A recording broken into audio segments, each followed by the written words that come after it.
बिस्मिल्लाहिर्रहमानिर्रहीम। अस्सलाम वालेकुम नाज़रीन, आप यूट्यूब चैनल देख रहे हैं। मैं इमरान ख़ान हूँ।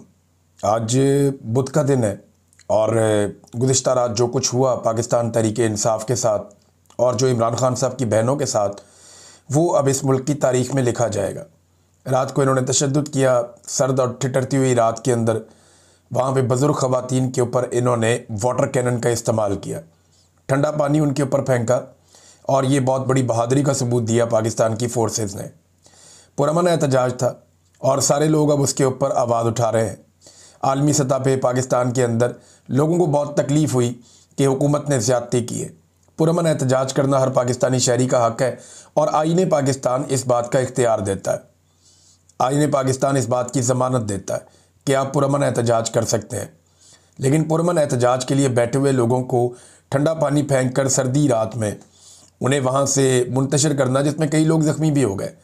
मैंने बताया कि उसमें शाहिद खटक काफ़ी ज़ख्मी हो गया, कुछ और लोग ज़ख्मी हो गए। तो ये बड़ी ज़्यादती इन्होंने की और इनको मिला क्या? अलीमा खान जाते हुए ये कह कर गई कि मैं मंगल को फिर आऊँगी, यानी मंगल तो दोबारा आएगा और वो मंगल को फिर आएगी। तो ये रियासत की एक नाकामी है। रियासत हमेशा वो रास्ते ढूंढती है जहाँ पे वो उस सिलसिले को रोके जिससे वो परेशान हो रही है, ना कि वो फॉर द टाइम बीइंग किसी चीज़ को कंट्रोल कर ले और वो चीज़ उससे बड़ी होकर सामने आ जाए। ये रियासत की नाकामी का मुंह बोलता सबूत है। इनके पास कोई हल नहीं है, एक के बाद एक नमूना लॉन्च करते हैं और मिलता कुछ नहीं है। फजलुर रहमान साहब भी इसके खिलाफ बोल उठे। फजलुर रहमान साहब ने कहा जी देखें, पुरअमन एहतजाज करना हक़ है लोगों का और मैं शदीद मज़म्मत करता हूँ जो कुछ भी किया गया रात के वक्त। फिर उन्होंने कहा कि कैदी से मुलाकात करना उनके ख़ानदान वालों का एक बुनियादी हक़ है और ये मुलाकातें नहीं रोकी जानी चाहिए। ये ज़्यादती की जा रही है, अरकान असम्बली के साथ वहाँ पे बड़ी ज़्यादती की गई है। इस पे फजलुर रहमान साहब ने आवाज़ उठाई। सुहेल आफरीदी का भी रद्द-ए-अमल आया, वज़ीर आला खैबर पख्तूनख्वा का। वो ये कह रहे हैं ये जुल्म, जबर और फस्तायत सब लिखा जा रहा है और सब याद रखा जाएगा।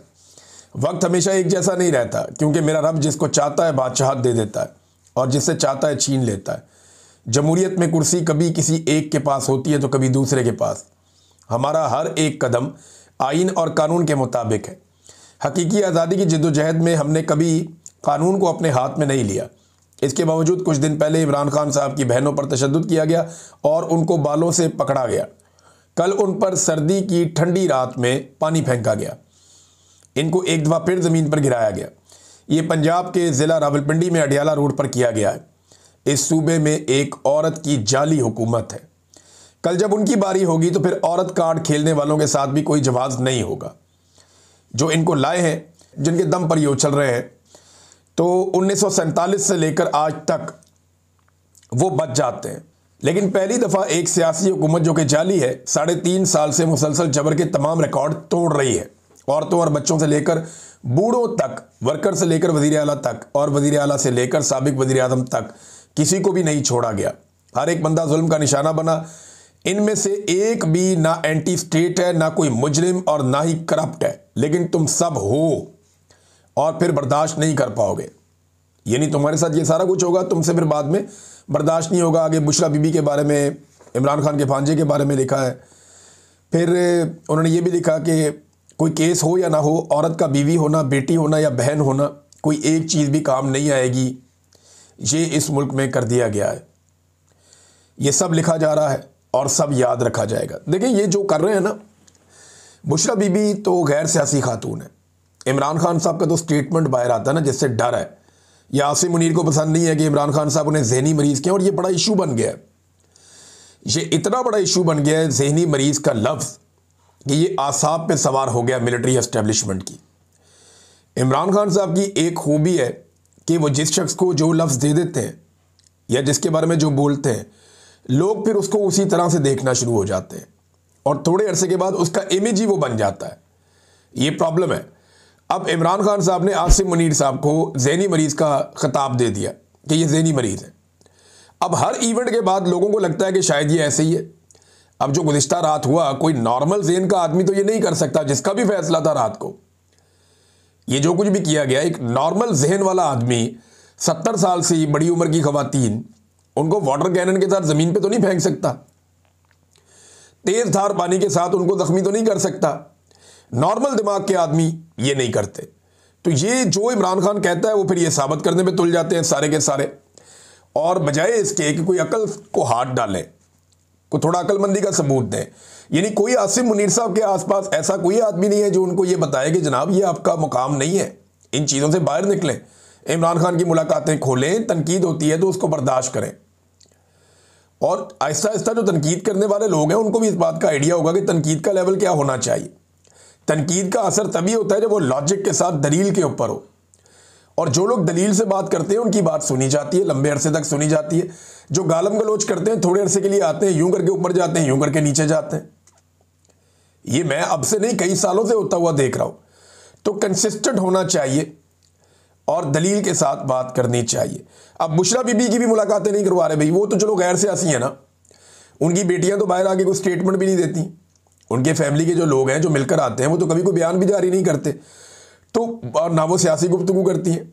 लिहाजा ये कैसे मुमकिन है कि उनकी मुलाकातें भी बंद कर दी जाएं। अब बुशरा बीबी की मुलाकातें भी इमरान खान साहब के साथ ही बंद की हुई हैं, उनकी फैमिली को मिलने भी नहीं देते। जो सामान वो लेकर गए हैं बुशरा बीबी के लिए वो भी नहीं देने दिया गया।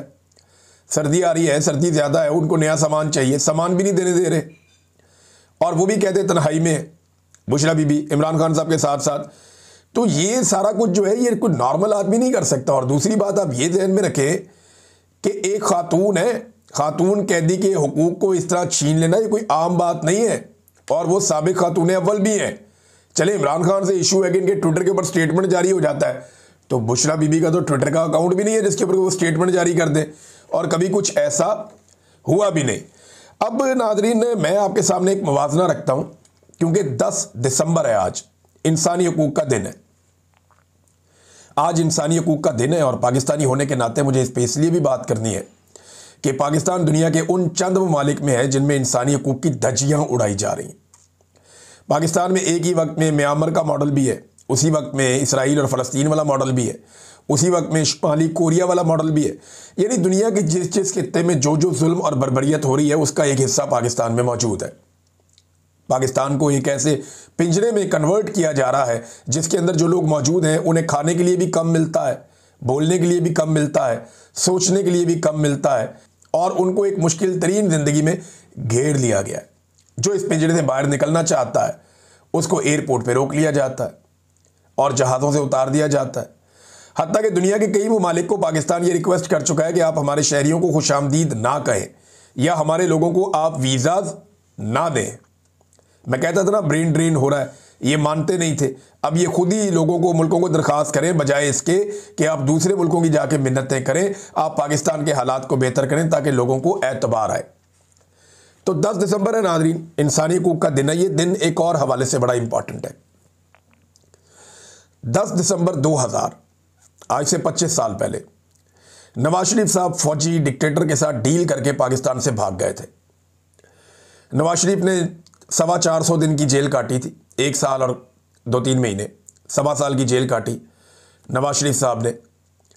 1.25 साल जेल काटने के बाद मियां नवाज शरीफ साहब की बस हो गई।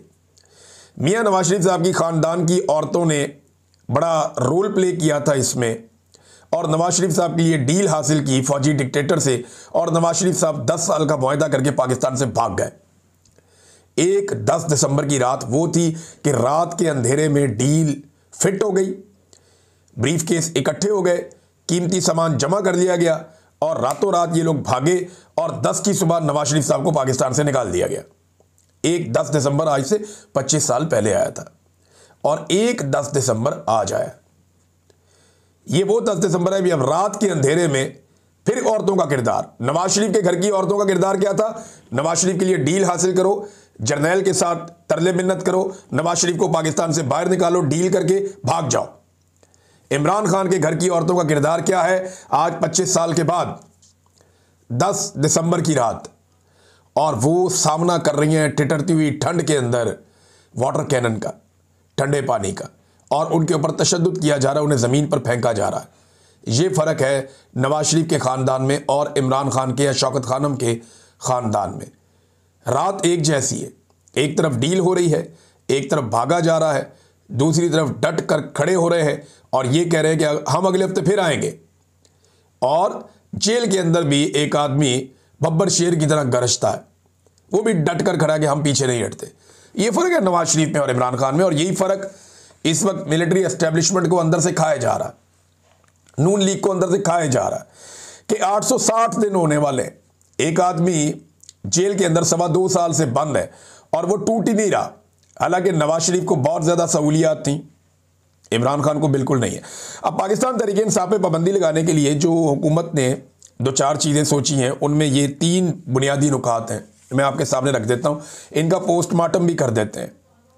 ये 3 चीज़ें हैं जो कहा जा रहा है कि जी इमरान खान साहब की पार्टी पे पाबंदी इनकी बुनियाद पे लगाई जाएगी। Number 1, foreign funding. Number 2, Imran Khan के फील्ड मार्शल के हवाले से बयानात। नंबर 3, 9 मई को जवाज बनाकर पीटीआई पर पाबंदी। ये 3 है। नंबर 1 तो नादरीन 9 मई को तो हो गए 2.5 साल, अब 2.5 साल से ज़्यादा हो गया। 2.5 साल के बाद आप अब बुनियाद बना के पाबंदी लगाएंगे। अव्वल तो पहले आपको 9 मई साबित करना पड़ेगा, वो आपसे नहीं हुआ, लिहाजा ये तो आप कर दें फारिग। इमरान खान के फील्ड मार्शल के हवाले से बयान, तो इसमें क्या फ़र्क पड़ता है? वो एक सरकारी मुलाजिम है, जब वो सियासत में मुदाखलत करेंगे तो इमरान खान उस मुदाखलत को पर्दाचाक करेंगे। जब वो सियासत में आकर पंगे लेंगे, और बज़ाहिर सबको नज़र आ रहा है, जब डीजीआई एसपीआर 2-2 घंटे की बैठ के प्रेस कॉन्फ्रेंस करेंगे, तो फिर किस बुनियाद पे, जब आप तनकीद कर सकते हैं सियासी लीडर्स के ऊपर, जब आप सियासत के अंदर आ सकते हैं, तो सियासतदान वापस आपको जवाब क्यों नहीं दे सकते? तो इस बुनियाद के ऊपर भी इमरान खान साहब की पार्टी पे पाबंदी नहीं लग सकती। अब फॉरेन फंडिंग में मैं आपको एक चीज़ क्लियर कर दूं, मैं पहले भी बहुत दफ़ा आपको कह चुका हूं कि फॉरेन फंडिंग के मामले में ये याद रखिएगा कि पाकिस्तान तहरीक इंसाफ का जो अकाउंट्स का रिकॉर्ड है वो सबसे शफाफ है। बाकी पॉलिटिकल पार्टीज का तो बेड़ा ही गर्क है, यानी इतना फ़र्क है कि आप सोच भी नहीं सकते। तो अगर फॉरेन फंडिंग में पाकिस्तान तहरीक इंसाफ फारिग होगी ना, तो पाकिस्तान में एक भी बड़ी सियासी जमात नहीं बचेगी, क्योंकि तहरीक इंसाफ का रिकॉर्ड तो कभी ना कभी वो साबित कर ही देंगे जब भी हालात बेहतर होंगे। ये बाकी लोग कभी भी अपना रिकॉर्ड साबित नहीं कर सकते और इनके ऊपर पक्की पक्की पाबंदी लग जाएगी। तो ये 3 चीज़ें इन्होंने इकट्ठी की थी, तीनों चीज़ें मैंने आपके सामने रख दी हैं। इमरान खान साहब को जेल से कहीं और मुंतकिल करने का मामला, अब इस पर पाकिस्तान तहरीक इंसाफ का एक रद्द-ए-अमल आया और उस पर वो ये कहते हैं कि पाकिस्तान तहरीक इंसाफ इस बात पर शदीद तहफ़्फ़ुज़ात का इजहार करती है कि वफाकी वज़रा की जानिब से इमरान खान को किसी और जेल में मुंतकिल करने पर गौर किए जाने की खबरें आ रही हैं। ये ज़हनी कमज़ोरी, खौफ और सियासी नाकामी का वाज़ेह सबूत है। 3.5 साल की मुसल्लत हुकूमत और 2.5 साल की गैर कानूनी कैद के बावजूद आज भी ये लोग इमरान खान के नाम से कांप रहे हैं, और हम हुकूमत को याद दिलाना चाहते हैं कि जहां भी इमरान खान को शिफ्ट किया जाएगा वहां उनकी बहनें, पाकिस्तान तहरीक इंसाफ की क़यादत, कारकुनान और पाकिस्तान की अवाम इसी जोश और वलवले और अज़म के साथ मौजूद होगी। ना इमरान खान को अवाम से अलग किया जा सकता है, ना अवाम को इमरान खान से। इस हकीकत से कोई इनकार नहीं कर सकता कि इमरान खान को किसी भी जेल में मुंतकिल करने की हर साजिश हुकूमत की अपनी शिकस्त और बौखलाहट की अलामत है। पाकिस्तान तहरीक इंसाफ ये वादे करती है कि इमरान खान ना माइनस हो सकते हैं और ना सियासी मैदान से निकाले जा सकते हैं, और ना ही जेल की दीवारों के पीछे उनकी गूंज कम हो सकती है। ये जनाब इमरान खान साहब का स्टेटमेंट है। इमरान खान साहब की बहनों के ऊपर जो बदतरीन तशद्दुद किया गया और जो सफाकियत की गई, उसके ऊपर भी पाकिस्तान तहरीक इंसाफ ने एक स्टेटमेंट जारी किया है। तहरीक तहफ़्फ़ुज़ आईन पाकिस्तान ने भी इसके ऊपर एक स्टेटमेंट जारी किया है, लेकिन चंद चीज़ें उन्होंने मज़ीद अनाउंस की हैं। अच्छा, इसमें उन्होंने ये कहा कि अभी इन्होंने एक हंगामी इजलास बुलाया तहरीक तहफ़्फ़ुज़ आईन पाकिस्तान ने, सबको इकट्ठा करो। तो इन्होंने जितने भी अपने लीडर थे उनको फौरी तौर पर इकट्ठा किया, और इस इजलास के अंदर उन्होंने मौजूदा जो सियासी सूरत हाल है उसको सामने रख लिया, और जो पार्लिमानी सूरत हाल है उसको भी सामने रख लिया, और अडयाला जेल के बाहर जो कुछ भी हुआ, जो जबर हुआ, वो सारा मामला भी इस इजलास के अंदर डिस्कस किया गया। अब इसमें ना अचकज़ई साहब का एक स्टेटमेंट है जो बड़ा इंपॉर्टेंट है। गवर्नर राज के मामला भी इसमें देखे गए हैं। अब इन्होंने जो बड़ा फैसला किया वो ये किया कि तहरीक तहफ़्फ़ुज़ आईन पाकिस्तान ने 20 और 21 दिसंबर को इस्लामाबाद में कौमी कॉन्फ्रेंस बुलाने का ऐलान कर दिया है। ये हंगामी इजलास के बाद इन्होंने कहा जी कौमी कॉन्फ्रेंस बुलाई जाए, जिसमें अपोजिशन जमातें, बार काउंसिल्स और इंसानी हकूक़ की तंजीमें भी मदऊ की जाएंगी। इजलास में अडयाला जेल के बाहर इमरान खान की बहनों पर जो तशद्दुद हुआ उसकी मजम्मत की गई, दुख का इजहार किया गया।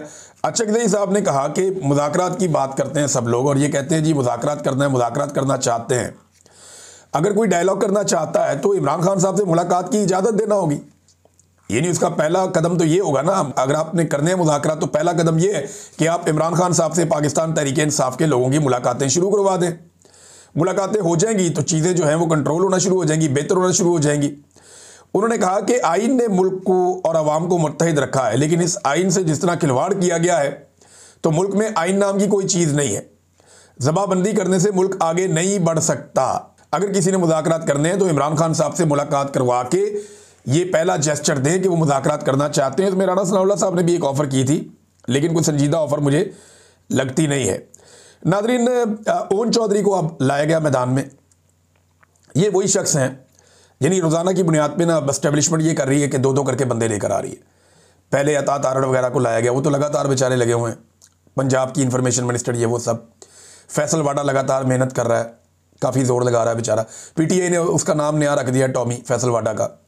बड़ा नामुनासिब है, नहीं करना चाहिए, लेकिन फैसल वाडा ने यह खेल खुद ही शुरू किया था। तो फैसल वाडा बहुत मेहनत कर रहा है, कुछ और टाउट्स हैं वो बड़ी मेहनत कर रहे हैं। उसके बाद जो है वो अब ये ओन चौधरी साहब को लाया गया मैदान में काफ़ी अरसे के बाद, और अब वो भी दोबारा शुरू हुए। उम्मीद है कि अलीम खान और दीगर लोग भी आ जाएंगे, कोई एक आधी प्रेस कॉन्फ्रेंस वो भी करेंगे। तो एक एक करके सारे इमरान खान पे दोबारा से हमलावर हो रहे हैं और अपनी अपनी हाज़िरी लगा रहे हैं फील्ड मार्शल के दरबार में कि जनाब आपको नया ओहदा मिला है 5 साल के लिए, तो हम आपके दरबार में हाज़िरी देने के लिए आए। देखें हम कितने वफ़ादार और कितने अच्छे लोग हैं, और आप हमारी तरफ तवज्जो रखिएगा, नज़र करम हम पे आप रखिएगा। अता तारड़ जो है ये इसको ओन चौधरी को कहता था कि ये मनशियात का सप्लायर है। ओन चौधरी को अता तारड़ ये कहा करता था खुलकर बबांगे दोहल कि ये मनशियात का सप्लायर है, लेकिन अब टीवी पर इसको घंटों दिखाया जा रहा है। अंदाज़ा करें आप, अता तारड़ इंफॉर्मेशन मिनिस्टर है और उसी मनशियात के सप्लायर को, जिसको अता तारड़ मनशियात का सप्लायर कहता था, उसे अता तारड़ के दौर में टीवी पे दिखाया जा रहा है, पीटीवी पे दिखाया जा रहा है और घंटों दिखाया जा रहा है। तो अब अता तारड़ सोचे कि वो उस वक्त ठीक था या आज ठीक है। अब अगर मामला ओन चौधरी तक पहुंच गया है ना, तो आप अंदाज़ा करें कि जिन लोगों का इन्हिसार ओन चौधरी पे है, जिन लोगों का इन्हिसार फैसल वाडा पे है, वो खुद कितने कमज़ोर होंगे और ख़ुद उनकी अपनी ज़हनी हालत क्या होगी, और वो किस लेवल के लोग होंगे जो इन लोगों का सहारा ले रहे हैं। यानी जिनका इन पर इन्हिसार है, उनकी अपनी काबिलियत का आप अंदाज़ा इसी बात से लगा सकते हैं कि जिन पे वो इन्हिसार कर रहे हैं। नाज़रीन, सहाफ़ी सराब बरकत साहब के हवाले से जो दीगर सहाफ़ी हैं, दोनों राय गुलाम अली साहब और बड़े एक ज़बरदस्त और बड़े दबंग एक सहाफ़ी हैं आगा शेख सरवर साहब, इन लोगों को जो है वो आपको पता है शनाख्त पीरियड के अंदर रखा हुआ पुलिस ने, और पाकिस्तान के कानून का मजाक उड़ रहा है। सराब बरकत को इस्लामाबाद ले आए थे NCCI वाले, अब वो इस्लामाबाद लेकर आए तो वहाँ पे 5 दिन का रिमांड दे दिया जज साहब ने। क्या जवाब है? जवाब कोई नहीं है, बस सिर्फ आवाज़ों को बंद करना है, आवाज़ों को दबाना है और इसके ज़रिए से एक पैगाम देना है पूरी दुनिया को। अब कश्मीर के अंदर जो कश्मीर एक्शन कमेटी है, उसने ऐलान किया कि हम एंट्री पॉइंट्स बंद कर देंगे अगर सराब बरकत को रिहा ना किया गया। तो देखना यह है कि क्या वो ये एहतजाज करते हैं और एंट्री पॉइंट्स बंद करते हैं। नाज़रीन, पाकिस्तान के खिलाफ ना एक प्रोपेगेंडा है जो बार बार किया जाता है और दबा कर किया जाता है। प्रोपेगेंडा ये किया जाता है कि पाकिस्तान इमरान खान के दौर में कहीं डिफ़ॉल्ट कर रहा था और ये मौजूदा हुकूमत ने आकर संभाल लिया। अभी शहबाज शरीफ ने इस पर एक स्टेटमेंट भी दिया है। इस वीलॉग में, क्योंकि वक्त काफ़ी लंबा हो गया, मैं नेक्स्ट वीलॉग में आपको बताऊंगा और डिटेल के साथ बताऊंगा कि पाकिस्तान कब डिफ़ॉल्ट कर रहा था और कब नहीं कर रहा था, और ये जो प्रोपेगेंडा किया जाता है इसका मुकम्मल जवाब, ये सारा मैंने एक एक फैक्ट निकाला है, ये आपके साथ मैं शेयर करूंगा। इमरान खान का दौर वर्सेस मौजूदा दौर, और इसके अंदर हुआ क्या है, किस दौर में डिफ़ॉल्ट हो रहा था और किस दौर में नहीं हो रहा था, झूठ किसने बोला और प्रोपेगेंडा क्या है, इसके ऊपर बात करेंगे नेक्स्ट वीलॉग में। अब तक के लिए इतना ही, अपना ख्याल रखिएगा, अपने इस चैनल का भी। अल्लाह हाफ़िज़।